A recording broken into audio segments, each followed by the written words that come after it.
বড্ড ইঁদুর এই বাড়িটাতে, সমানে পায়ে কামড়াচ্ছে। অপু, দুর্গা, তোরা পা ঢেকে শো। উফ, বাপরে।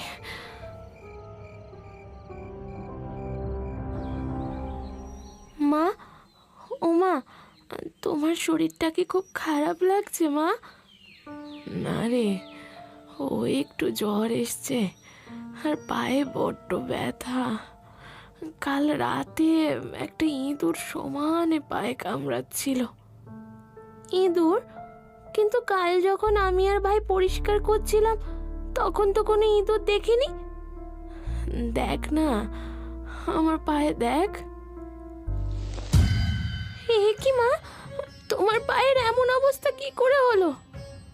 ওই যে ইঁদুর।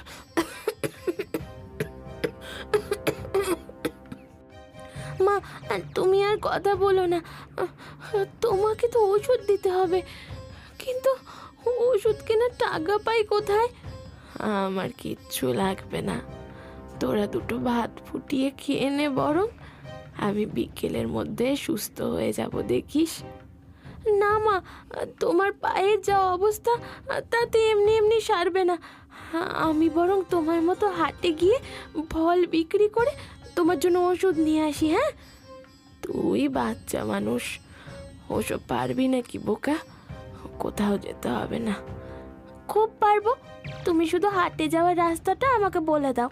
মেয়ের জেদের কাছে হার মেনে অবশেষে সরলা তাকে হাটে যাওয়ার অনুমতি দেন। ভাইকে মায়ের দেখাশোনা করতে বলে দুর্গা বেশ কিছুটা ফল নিয়ে বেরিয়ে যায় বিক্রি করতে। হাটের কেনাবেচা শেষ করে দুর্গা বাড়ি ফিরবে ভাবছে, এমন সময় মনোহর বাবুর সাথে দেখা। আরে, তুমি সেই মেয়েটা না যারা ওই বাড়িটায় উঠেছ? নামটা কি যেন তোমার? হ্যাঁ কাকু, আমার নাম দুর্গা। বাহ, বেশ ভালো নাম। তা তুমি হাটে একা একা কি করছো? মা কোথায় তোমার? মায়ের খুব শরীর খারাপ কাকু, মায়ের ওষুধ কিনতে হবে, তাই আমি হাটে এসেছি। ও বাবা, এ যে হঠাৎ ঝড় উঠে গেল, কিছুক্ষণের মধ্যেই তো বৃষ্টি নামে মনে হয়। আমি তাহলে যাই কাকু। আরে থামো, এই ঝড় বৃষ্টির মধ্যে অতটা পথ একা যাওয়ার কোনো দরকার নেই। কাছেই আমার বাড়ি, তুই বরং আমার বাড়িতে চল। না না, আমাকে বাড়ি যেতেই হবে, মায়ের জন্য ওষুধও কিনতে হবে। আমার কথা শোন, এই অবস্থায় রাস্তায় গাছপালা ভেঙে পড়লে আরো বড় বিপদ ঘটবে। তার চেয়ে বরং বৃষ্টি একটু ধরলে আমি নিজে তোকে বাড়ি দিয়ে আসব। কিন্তু মায়ের ওষুধ?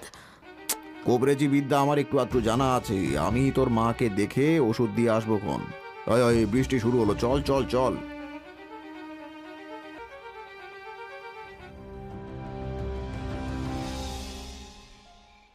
হ্যাঁ রে অপু, তোর দিদি এলো? না মা, দিদি তো এখনো আসেনি। তোমার শরীরটা কি আরো খারাপ লাগছে মা? না না, আমি ঠিক আছি। কেন যে মেয়েটাকে পাঠালাম, এই ঝড় বৃষ্টিতে কোথায় যে আটকে পড়েছে কে জানে।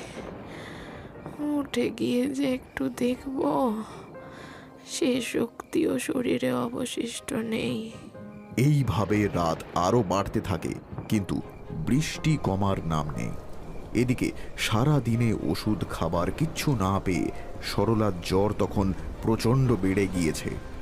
অপু দু একবার তার মাকে ডেকে সাড়া না পেয়ে চুপচাপ তার মায়ের পাশে গিয়ে শুয়ে পড়ে। মা, মা, ও মা, দিদি তো এখনো এলো না। আমার যে খুব ভয় করছে মা। ভয় পাস না, আমি আছি তো। উফ, বড্ড যন্ত্রণা হচ্ছে। দাঁড়াও, আমি আমি তাড়িয়ে দিচ্ছি মা।